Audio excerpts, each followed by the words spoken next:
યમુનાજીમાં રજનો મહિમા તો છે, રેણુર મધુર. મહાપ્રભુજી પણ મધુરાષ્ટકમાં કહ્યું, જેવા માધુર્ય યુક્ત ઠાકોરજી એવા જ માધુર્ય યુક્ત આ રજ.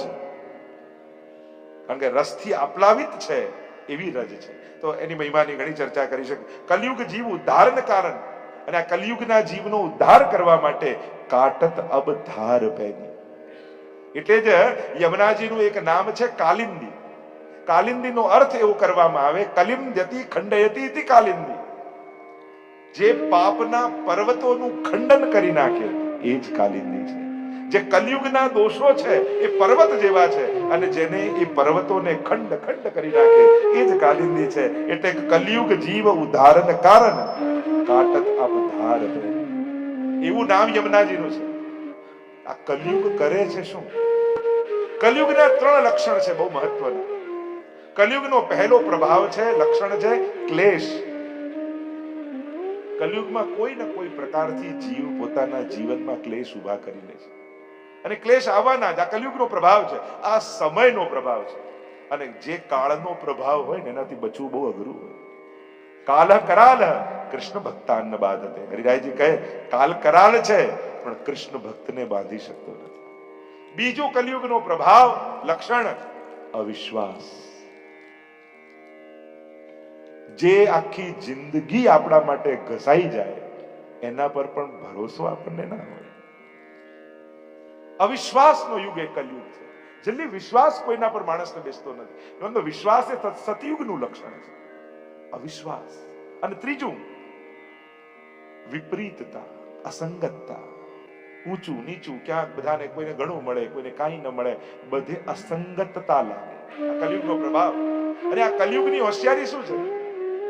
એની ચતુરાઈ એ છે કે કલયુગ તમને એવું બતાવશે કે પાપ કરે છે બધા સુખી છે, અને સારું કરે બધા દુખી છે. આવું એક આભા મંડળ ઊભું કરે. હોતું નથી આવું, પણ આવું ઊભું કરીને ચતુરાઈ શું કરે? આપણા હાથમાંથી પાપ પુણ્ય જૂટવી. એમ લાગે આ પુણ્ય કરવાથી કઈ નહીં થાય, પાપ કરો ને મજા કરો, એવું એક માહોલ ઊભો કરે. અને પાપી લોકો પુણ્ય છોડે એનો વાંધો નથી. ધર્મની ગ્લાનિ ક્યારે થાય? સજ્જન વ્યક્તિઓને ધર્મ પરથી વિશ્વાસ ઉઠવા લાગે ત્યારે ધર્મની હાનિ થાય. સજ્જન વ્યક્તિઓ, ધાર્મિક પુરુષો, એમને ભગવાનની વાણી, ધર્મ ગ્રંથ, આચાર્યોના ઉપદેશ, આ બધામાં અવિશ્વાસ પેદા થાય કે ના, આ બધાથી કઈ નહીં થાય, હું ખોટું કરીશ, હું પાપ કરીશ, બીજાનું લઈ લઈશ તો જ મને મળશે. આવ્યું એક આભા મંડળ કલયુગ ઊભું કરે છે. અને આમ ઊભું કરી પાપ માટે પ્રવૃત્ત જીવને કરે છે. અને જેણે યમુનાજીનો આશ્રય લીધો છે એ યમુનાજી જ આ કલયુગના પ્રભાવમાંથી ઉગારી શકે છે. કલયુગ જીવ ઉદાહરણ કારણ કાટત અબધાર પેની. અને પ્રાણપતિ પ્રાણ સુત આયે ભક્ત હિત અને સકલ સુખ કી તુમ જો હે તુ શ્રેણી. અને યમુનાજીનું નામ લેતા કહ્યું કોણ આવ્યું છે જીવ પર કૃપા કરવા માટે? તો કહ્યું કે પ્રાણપતિ શ્રી વલ્લભ પ્રાણના પતિ છે, અને પ્રાણસુત એટલે મહાપ્રભુજીના પુત્ર શ્રી ગુસાઈજી. આયે ભક્ત હિત, પધાર્યા છે ભક્તોનું હિત કરવા માટે. નિસ્સાધન જન હિત કરવા શ્રીનાથ વિઠ્ઠલ આવ્યા. આ કલયુગમાં કલયુગના પ્રભાવથી બચાવવા માટે, ઉગારવા માટે શ્રી મહાપ્રભુજી અને ગુસાઈજી પધાર્યા છે. સર્વોત્તમ સ્તોત્રમાં જ્યારે આપણે બોલીએ છીએ ત્યારે દયા શબ્દનો પ્રયોગ થાય છે કે દયા કરીને. કારણ કૃપા તો પાત્ર હોય એની ઉપર કૃપા થાય, દયા પર તો દયા તો બધા પર થાય. ત્યારે જીવ અનેક દોષોથી ભરેલો છે, પાત્રતાની પ્રતીક્ષા ન કરી છતાંય કૃપા પ્રભુ સ્વીકાર કરી લે, એની દયા છે, એની કરુણા છે. અને એટલા માટે પ્રાણપતિ શ્રી મહાપ્રભુજી અને પ્રાણસુત એટલે શ્રી ગુસાઈજી. श्रीमद वल्लभ के घर प्रभु जो फिर अवतार न धरते हो, हम सरीखे मूड पतित जन कहो कैसे निस्तरते हो. કહ્યું અરે વલ્લભના ઘરે ફરી પ્રભુ ન પ્રગટ થયા હોત ગુસાઈજી રૂપે તો અમારા જેવા જીવોની શું દશા થઈ હોત. અરે કેવલ મહાપ્રભુજી નહીં, એમની 17 પેઢી ચાલી રહી છે. આજે તમારા ગળામાં જે કંઠી છે ને એની પાછળ વલ્લભકુલની 17 પેઢીના આશીર્વાદ છે. પરિશ્રમ છે, પુરુષાર્થ છે, ત્યારે આવા આવા સમય કેટલા વ્યતીત થયા સનાતન ધર્મ પર. આખા ભારત વર્ષનો ઇતિહાસ જુઓ. અંગ્રેજોનો રાજ હોય, એ યવનોનો રાજ હોય, મુગલોનો રાજ હોય, લોધી શાસન હોય, અંગ્રેજોનું છેલ્લે શાસન આવ્યું, અને એવી આધુનિકતાની વચ્ચે પણ આજે 21મી સદી આવી અને 15મી સદીથી શરૂ થયેલી યાત્રા આ 21મી સદીમાં પણ તમારા ગળામાં જ્યારે તુલસીની કંઠી છે, એની પાછળ વલ્લભ કુળની 17 પેઢીઓનો પુરુષાર્થ છે, ત્યારે જઈને કંઠી તમારા ગળામાં આવી છે. નહીં તો કેવા કેવા વિપરીત સંજોગો હતા. ધર્મ પાળવું જ્યાં અઘરું હતું, જીવવું જ્યાં અઘરું હતું, ત્યાં પણ વૈષ્ણવના ઘરે ઘરે ઠાકોરજી બિરાજતા હતા. એની પાછળ આચાર્યોનો પરિશ્રમ અને આચાર્યોની કૃપા છે. તો પ્રાણપતિ પ્રાણસુત આહે ભક્તન હિત, ભક્તો પર કૃપા કરવા તો પધાર્યા છે. નહીં તો આપને લીલાધામનું સુખ છોડીને ભૂતલ પર આવવાની શું આવશ્યકતા? ભાગ્યન વલ્લભ ભૂતલાય. કોઈ વૈષ્ણવ બતાવે ને કોઈને કે મારો ભાગ્યોદય ક્યારે? અરે તારો ભાગ્યોદય તો ચૈત્રની એકાદશીમાં 550 વર્ષ પહેલા થઈ ગયો. જ્યારે મહાપ્રભુજી ભૂતલ પર આવ્યા ને ત્યારે જ દૈવી જીવોનો ભાગ્યોદય થઈ ગયો. કારણ કે લૌકિક ભાગ્ય તો કર્મોના ફળ છે, પણ ઠાકોરજી જ્યારે ભાગ્યમાં મળે યા પ્રભુની પ્રાપ્તિ થાય એ તો મહાપ્રભુજીની અલૌકિક કૃપાનું ફળ છે. કોઈ પુરુષાર્થથી, કોઈ પુણ્યથી ભગવત પ્રાપ્તિ નથી થતી, કેવલ ને કેવલ ગુરુ કૃપાથી થાય છે. પ્રાણપતિ પ્રાણસુત આય ભક્તન હિત, સકલ સુખ કી તુમ હો જો શ્રેણી. તમે સકળ સુખની નિસરણી છો, શ્રેણી છો, શૃંખલા છો. કારણ ભક્તોનું સુખ ભગવાનથી જ શરૂ થાય છે અને ભગવાનમાં જ વિરામ પામે છે. સંસારના કોઈ પણ સાધનો ભક્ત માટે સુખના કારણ નથી હોતા, પણ એને મળેલા સાધનો એ પ્રભુના આનંદના કારણ બનાવે છે. અને વૈષ્ણવની ચતુરાઈ એ જ છે ને, ભગવાને આપેલા સુખને જેને આનંદમાં કન્વર્ટ કરતા આવડે એ જ હોશિયાર વૈષ્ણવ છે. ભગવાને આપેલા ભોગના સાધનો જે પ્રભુને ભોગ ધરવા માટે વાપરતા શીખી જાય એ જ વૈષ્ણવ છે. સકળ સુખની હોજુ શ્રેણી, સકળ સુખની, કારણ કે સુખની યમનોત્રીથી લઈ અને છે યમુનાજીના પ્રવાહ સુધી છે. એટલે યમુનાજી ભક્તોના ઠાકોરજીના પ્રાગટ્યથી લઈ, જો પ્રભુની લીલાઓ વ્રજની કઈ છે, નંદ મહોત્સવ પ્રાગટ્યથી લઈ રાસ લીલા સુધીની લીલા છે. વ્રજમાં પ્રભુએ આટલા ઉત્સવ, આટલા દાન કર્યા અને પછી તો પ્રભુ વ્રત છોડીને પધાર્યા. ભાગવત આદિની કથા તમે જુઓ તો એ દરેક પ્રસંગે ક્યાંક યમુનાજી ની કૃપા છે. જ્યારે મથુરાથી પધાર્યા ગોકુળ, ત્યારે ચરણોનો સ્પર્શ, અને મહારાષ્ટ્રમાં પણ શ્રી યમુનાજી, શ્રી યમને રસખાન કો શીશ નાઉ, યા યમુનાજી કૃપા કરી અને ભક્તને રાસમાં પ્રવેશ કરાવે છે. ત્યાં સુધીની કથામાં સકલ સુખ કી તુમ જો હો શ્રેણી, સકલ સુખના તમે જ નિસરણી છો એમ કહી આગળ ગાન કરતા કહ્યું, ગોવિંદ પ્રભુ બિના રહત નહીં એક ચીનું, અતિ આતુર ચંચલ જુનૈની. અને પ્રભુ આપના વગર એક ક્ષણ રહી શકતા નથી એવા ચંચલ નૈની. ચંચલ નૈની એટલા માટે છે કે સકલ ભક્તો પર વિવિધ પ્રકારથી નેત્ર દ્વારા કૃપા કરે છે એમ કહી ગોવિંદ સ્વામીના 4 પદોનો વિશ્રામ આપ્યો. ચિત્ત સ્વામીના પદોનો પ્રારંભ થયો. આ એ ચિત્તુ ચોપે જે ગુસાઈજીની પરીક્ષા કરવા ગયા અને ભઈ અબ ગિરધર સો પહેચાન, અને ગુસાઈજીએ પોતાના સ્વસ્વરૂપનો અનુભવ કરાવ્યો અને ભાવ હૃદયારૂઢ થયો. અને ગુસાઈજીની કૃપા થકી યમુનાજીમાં એવો ભાવ ચિત્ત સ્વામીને જાગ્યો કે થયું કે જ્યારે યમુનાજી સામે હોય પછી કોઈની પ્રતીક્ષા ન હોય, પછી તો થાય કે જાય જો શ્રી યમુના તીરે, પછી તો જે દોડીને જાય છે યમુનાજીના તીરે એને શું મળે છે એનું ગાન કરતા ચિત્ત સ્વામી બોલ્યા, થાય કે જાય જો શ્રી યમુના તીરે. થાય એટલે દોડીને. જ્યારે અલૌકિક સાધવાની ક્ષણ આવે ત્યારે વ્યક્તિએ ઊભા નહીં. ભક્તે પુષ્ટિ માર્ગમાં ભગવાનની પ્રતીક્ષા નહીં કરવી, પણ ભગવદીતાનું એક લક્ષણ છે તત્પરતા. સેવામાં મને ક્યાં કહ્યું છે, ઘણા ઉભા. અરે જેની આંખો સેવાને શોધતી હોય ને એ જ વૈષ્ણવની આંખો.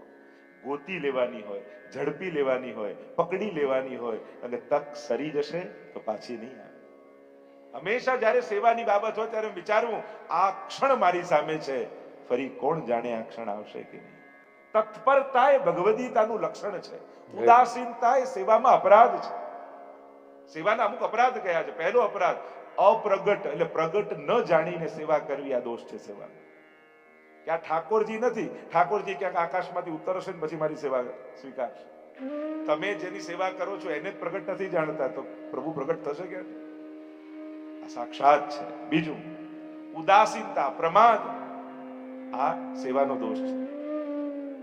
પછી કરીશું, હમણાં ક્યાં જતું રહેવાનું છે, ઘરે જ છે ને ઠાકોરજી.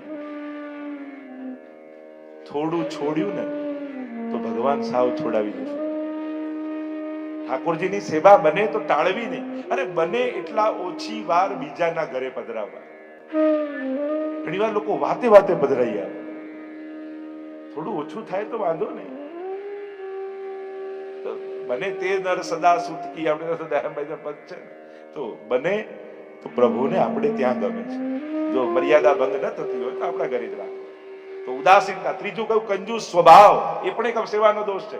તમારા સામર્થ્યથી વધારે કરો એમ નથી કહેતા, પણ સામર્થ્યમાં છે અને જો લૌકિકમાં ખર્ચી શકો છો તો ઠાકોરજી માટે કે સામર્થ્ય પ્રમાણે ઉત્તમ રીતે કરો.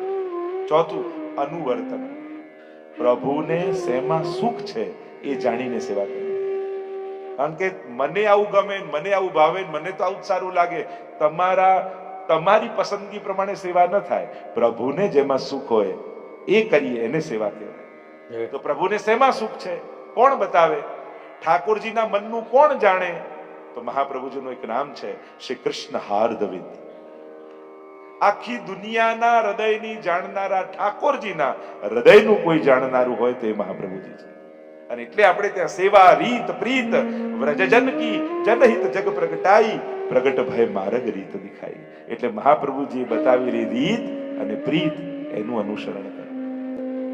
તો જો મૂળ વાત કરી રહ્યો છું, ધાય કે જાય જોશી. જેમ એક નાનકડું બાળક મેળામાં ખોવાઈ ગયું હોય અને માને ગોતતું હોય ને સામે માં દેખાઈ જાય, પછી એ ઊભું ન રહે, પછી એને કઈ સમજાવે તો દોડીને માને વળગી જાય. એમ અનંત જન્મોથી ભટકી ગયેલા આપણે, અને જયારે મહાપ્રભુજીની કૃપાથી યમુનાજી સામે સાક્ષાત ટાળા છે, અને જયારે યમુનાજીનો તટ હોય તો એક બાળક માને ભેટવા દોડે, વૈષ્ણવ પણ દોડે છે. પણ એ મળવાની તત્પરતા, અને જ્યારે તત્પરતા મળવાની પ્રધાન થઈ જાય ને પછી જઈને શું મળશે એનો વિચાર ન હોય. ત્યાં આપશે શું? અમુક જગ્યાઓ એવી છે એને મળવું જ પૂરતું છે, એની મળવું જ પરમ પ્રાપ્તિ છે. એનાથી શું મળશે એનો વિચાર ત્યાં નથી હોતો. અમુક સ્થાનો એવા છે. પેલું વાર્તામાં કહેતા હતા કે બાપ જોડે દીકરો આંગળી પકડીને ફરતો હતો ને જ્યાં જ્યાં દુકાન દેખાય તો માંગે, પપ્પા મીઠાઈ અપાવો. પપ્પા કે આપણા આટલી ભીડ છે, ખોવાઈ જઈશ. પકડી રાખ આંગળી. પાછો રમકડા લીધું, પપ્પા રમકડા અપાવ. કહ્યું ને આંગળી પકડી રાખ, ખોવાઈ જઈશ. કપડા લીધું, પપ્પા કપડા અપાવ ને. કહ્યું ખોવાઈ જઈશ, પકડી રાખ. એટલામાં કઈ દોડા દોડી મેળામાંથી દીકરો ખોવાઈ ગયો. અને ખોવાઈ ગયો તો એક એનો પિતાનો મિત્ર તો એને જોયું કે આ તો મારા મિત્રનો દીકરો છે. એની પાસે આવીને બેઠા કે તું રડવાનું, પેલો જોર જોરથી રડે જાય, સમજાવે રડીશ નહીં શાંતિ રાખ. અને પેલો જોર જોરથી રડે, અરે રડવાનું બંધ કર, મીઠાઈ અપાવ. મીઠાઈ નથી જોઈતી, પપ્પા પાસે જવું છે. અરે રમકડા અપાવ, અરે રમકડા નથી જોઈતા, પપ્પા પાસે જવું છે. અરે કપડા અપાવ, કપડા નથી જોઈતા, પપ્પા પાસે જવું છે. આંગળી પકડીતી તો બધે આકર્ષણ હતું. ભાન આવ્યું કે પિતાથી તો હાથ છૂટે, અનંત જન્મોનો અંતરાય થયો, બધેથી આકર્ષણ જતું રહ્યું. એમ જ જે ક્ષણે બ્રહ્મ સંબંધ મહાપ્રભુજી આપે ત્યારે જીવને ભાન થાય કે ભગવાનથી વિખુટા પડે, અનંત જન્મોનો અંતરાય થયો. અને જ્યારે આ તાપ થાય ત્યારે સંસારના બધા આકર્ષણો સમાપ્ત થઈ જાય.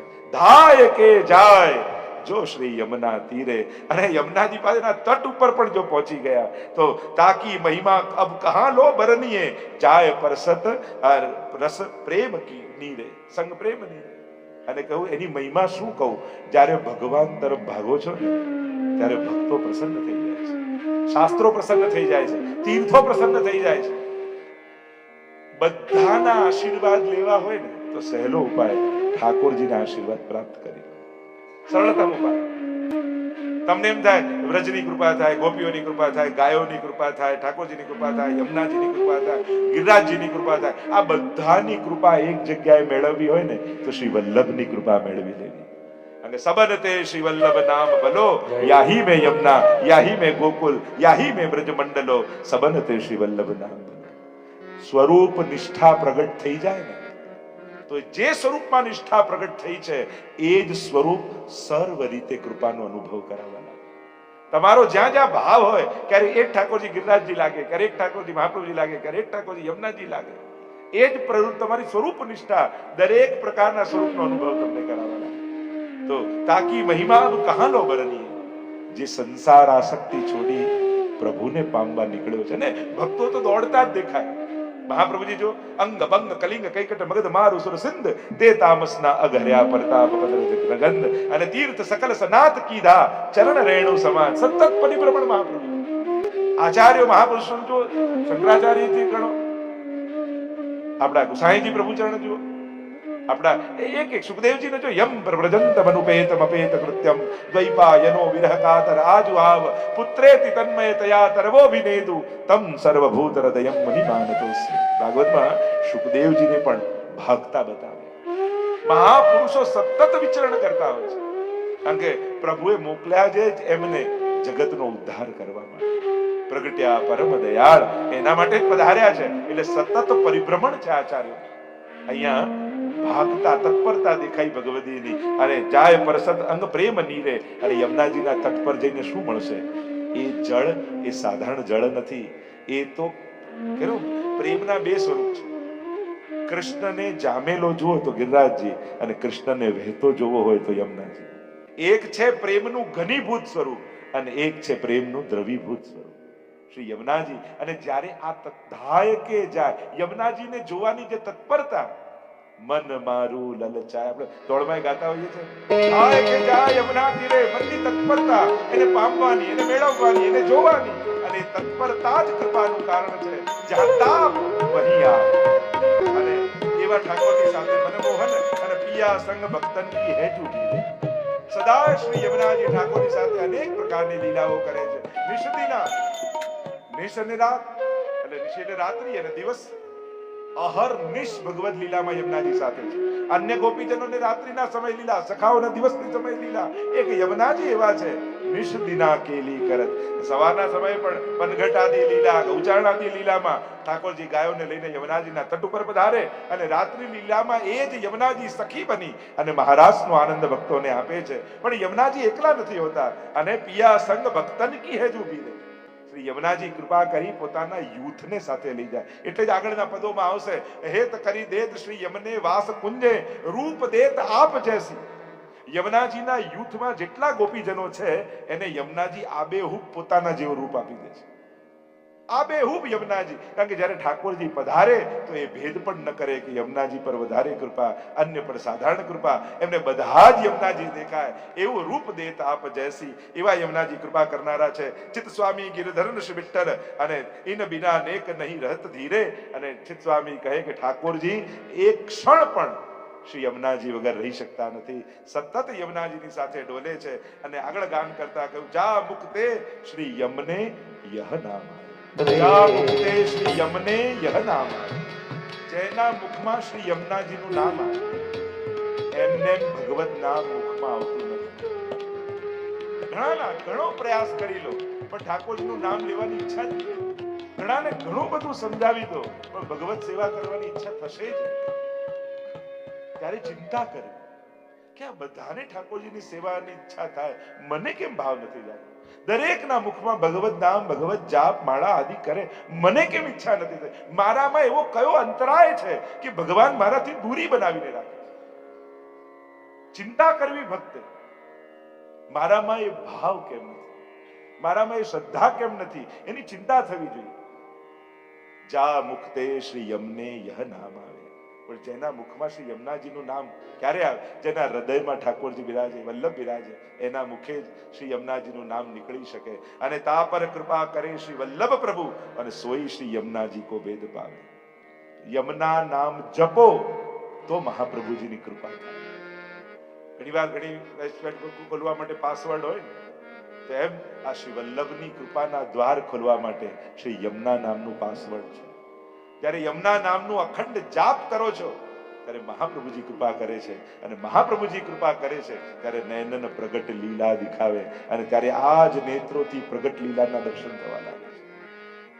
તો ભગવત નામ, કારણ કે યમુનાજીમાં અનેક પ્રકારના સ્વરૂપો બિરાજેલા છે. ઘણી બધી ચર્ચાઓ ઘણી છે. તો તા પર કૃપા કરે શ્રી વલ્લભ પ્રભુ સોઈ શ્રી યમુનાજી કો ભેદ પાવે. કારણ કે યમુનાજીનો ભેદ પાવો સરળ નથી. અને સાક્ષાત જેમ શ્રીનાથજીના ત્રણ સ્વરૂપ છે, દેવ દમન, ઇન્દ્ર દમન ને નાગ દમન, એવા જ યમુનાજીમાં પણ આ ત્રણ સ્વરૂપ બિરાજે છે. ઇન્દ્ર દેવ દમન શ્રીનાથજીનું એક નામ છે. દેવોનું દમન ભાગવતની તમે કૃષ્ણચરિત્રની વાર્તા જુઓ તો વરુણનું, ઇન્દ્રનું, બ્રહ્માજી બધા દેવોનું દમન કર્યું એટલે શ્રીનાથજીનું એક નામ છે દેવ દમન. તો યમુનાજીમાં કઈ રીતે બિરાજે છે તો કહ્યું શિવ વિરંચિ દેવ સ્તુતે. આજે શ્લોકમાં કહ્યું શિવજી અને બ્રહ્માજી સ્તુતિ કરે છે અને આ કહી મહાપ્રભુજી સંકેત કર્યો કે આ દેવ દમન સ્વરૂપ યમુનાજીમાં છે. ઇન્દ્ર દમન, જ્યાં ઇન્દ્રની વર્ષા કરીને પ્રભુએ રક્ષા કરી તો ઘના ઘન નિભે સદા, આ ઇન્દ્ર દમન. અને નાગ દમન કહ્યું તો કે કલયુગના આ ગ્રાસ એને કલિભુજંગ કહ્યો છે. અને યમોપી ભગિની સુતાન કથમ હંત દુષ્ટાનપી ન જાતુ યમયાતના ભવતી તે પયપાનત. એમના પયપાનથી યમયાતના થતી નથી. એ જ યમુનાજીમાં બિરાજતું નાગ દમન સ્વરૂપ છે. તો જે ત્રણ સ્વરૂપ શ્રી ઠાકોરજીમાં છે, કારણ કે યમનાષ્ટકની ટીકામાં આચાર્યો સમજાવે છે જે 6 ગુણ ઐશ્વર્ય, વીર્ય, યશ, શ્રી, જ્ઞાન, વૈરાગ્ય એ 6 ગુણ ઠાકોરજીમાં છે, એ 6 ગુણ યમુનાજીમાં છે. અનંત ગુણભૂષિતે શિવ વિરંચિતે વસ્તુતે ઘના. એ શ્લોકમાં, એ શ્લોકની યમનાષ્ટકની ટીકામાં આચાર્યો ટીકામાં જટાવ્યું આ 6 ગુણ જે અનંત ગુણભૂષિતે તે ઐશ્વર્ય ગુણ છે. આપણે એનો વિસ્તાર નહીં કરું, પણ 6 ગુણ સાથે સમાનતા કરી છે કે ભગવાન કોને કહેવાય કે જેમાં ભગ હોય ભગવાન. તો ભગ એટલે શું તો કે ઐશ્વર્ય, વીર્ય, યશ, શ્રી, જ્ઞાન અને વૈરાગ્ય. આ 6 ગુણને કહેવાય ભગ. અને આ ભગને જે ધારણ કરે એને કહેવાય ભગવાન. તો જે પ્રભુમાં છે એ જ 6 ગુણ શ્રી યમુનાજીમાં પણ છે. અને એટલે કહ્યું કે શ્રી યમુનાજી કેવા છે તો કહ્યું તો સોઈ શ્રી યમુનાજી કો ભેદ પાવે. એ જ યમુનાજીના મહાત્મ્ય એટલે કે સામર્થ્ય અને માધુર્ય, આ બંનેનો ભેદ પાઈ શકે છે. કારણ કે આ બંનેનું કોમ્બિનેશન બહુ ઓછી જગ્યાએ. કારણ કે જ્યાં સામર્થ્ય પ્રભાવ હોય ત્યાં માધુર્ય પ્રગટ ન હોય, અને જ્યાં માધુર્ય પ્રગટ હોય ત્યાં સામર્થ્ય ન દેખાતું હોય. યમુનાજીમાં બંને છે, મહાત્મ્ય પણ છે અને માધુર્ય પણ છે. કારણ કે ઠાકોરજી આ બંને યમુનાજીની ભીતર પધરાવ્યું છે. ષટવિધ ઐશ્વર્ય પણ પધરાવ્યા છે અને પોતાનું સમગ્ર માધુર્ય. યમુના મધુરા, વીચી મધુરા, કમલમ મધુરમ, સબલ સલીલમ મધુરમ. મધુરાષ્ટકમાં પણ 4 વાર મધુર શબ્દ યમુનાજી માટે પ્રયુક્ત થયા છે. એ યમુનાજી વીચી મધુરા, સલીલમ જલ મધુર, વીચી મધુર, કમલમ મધુરમ અને યમુના મધુરા. આ ચારેયનું માધુર્યનો અનુભવ કરાવ્યો. મધુરતા 4 પ્રકારની બિરાજે છે. એની પણ ઘણી ગુણતમ ચર્ચા છે. અને આગળ કહ્યું કે તન મન ધન સબ લાલ ગિરધરન કો અને દીજે ચરણ જળ ચિત્ત લાવે. અને આ ત્રણેય ધરીને જ્યારે ચિત્ત ઠાકોરજીમાં લાવે છે, ચિત્ત સ્વામી ગિરધરન શ્રી વિઠ્ઠલ નૈનન પ્રગટ લીલા દિખાવે. અને જ્યારે યમુનાજી, મહાપ્રભુજી કે ગુસાઈજી કૃપા કરે તો આ બધી જ લીલાઓ પ્રગટ નેત્રોથી દેખાવા લાગે.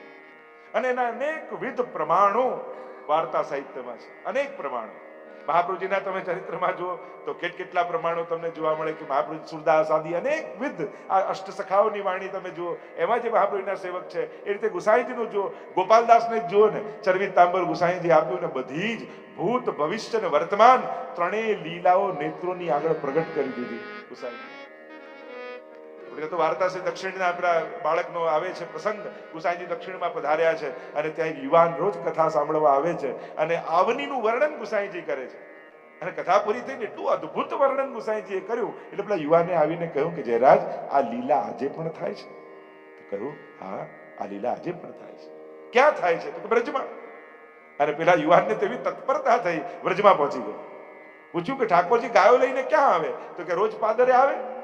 અને પાદરે બેસી ગયો અને પ્રતીક્ષા કરતો રહ્યો કે ગુસાઈજી વર્ણન કર્યું મોટી મોટી શ્વેત નંદાલયની ગાયો, સોનાના સિંગ હોય અને થાપા ઠાકોરજી કંકુના લગાવ્યા હોય, ખુર પણ એ સોનાની બનાવી હોય, સુંદર સોનાની ઘંટડી લાગી હોય ગળામાં, અને શ્વેત ઊંચી ઊંચી ગાયો ટંગ ટંગ ટંગ કરતી ધૂળ ઉછાળતી, ખુરજ ઉડાવતી રોજ ઠાકોરજી લઈને આવે અને પ્રતીક્ષા કરે. 1 દિવસ, 2 દિવસ, 3 દિવસ ભૂખ્યો તરસો પ્રતીક્ષા કરતો રહ્યો. ગુસાઈજીએ કહ્યું છે તો ચોક્કસ દર્શન થશે. એટલી શ્રદ્ધા ગુસાઈજી પર, વિસ્તાર નથી કરતો. અને ઠાકોરજીને થયું કે આ તો વિશ્વાસ છે બેઠો છે, ગુસાઈજીએ કહ્યું સાચું છે, પણ આની શ્રદ્ધા જો હું મનોરથ પૂરો નહીં કરું તો તૂટી જશે. અને જ્યાં પાદરે જોયું ત્યાં સુવર્ણમાં શિંગડા જડેલા છે અને શ્વેત ગાયો નંદાલયની, અને ઠાકોરજી વેણું વગાડતા વગાડતા ગોવૃંદને લઈને આવતા દેખાયા અને સાક્ષાત એ લીલાના દર્શન એ યુવાનને થયા અને ઠાકોરજી નિકટ આવીને ઉભા રહ્યા. પૂછ્યું, તો ગુસાઈજીનો સેવક છું ને? હાજરા ગુસાઈનો સેવક. તો અહીંયા ઊભો શું છે? ચાલ મારી સાથે. અને કેવલ દર્શન નહીં, હાથ પકડીને ઠાકોરજી એને પોતાની લીલામાં લઈ ગયા. નૈનન પ્રગટ લીલા દિખાવે. આવા તો અનેકવિધ પ્રસંગ, અત્યારે સમય ભાવને કારણે ચર્ચા નથી કરતો, પણ જ્યારે મહાપ્રભુજી ગુસાઈજીની કૃપા થાય છે ત્યારે કૃષ્ણ લીલા એ ભૂતકાળનો વિષય નથી રહેતો, એ નૈનન પ્રગટ લીલા દિખાવે. એ બધી જ લીલાઓ તમારા નેત્રોની સામે પ્રગટ થવા આજે પણ. અને નિત્ય લીલાવાદનો સિદ્ધાંત છે. નિત્ય કોને કહેવાય? કે જે ઇટરનલ હોય, શાશ્વત હોય, એને જ નિત્ય કહેતા હોય છે. આ પ્રભુની બધી જ લીલાઓ નિત્ય. રૂપ, નામ, લીલા અને ધામ, આ ચારેય વસ્તુ પ્રભુનું ઇટરનલ છે, શાશ્વત છે, નિત્ય છે. અને એટલા માટે આ ચારેયનો અનુભવ આજે પણ જીવને પ્રગટ રૂપે થઈ શકે છે. તો આમ ચિત્ત સ્વામી ગાન કરતા કરતા કહે છે કે આ યમુનાજીની કૃપા એવી છે કે જે આ જ નેત્રોથી પ્રગટ લીલાના દર્શન કરાવીને જીવને સનાથ કરી શકે.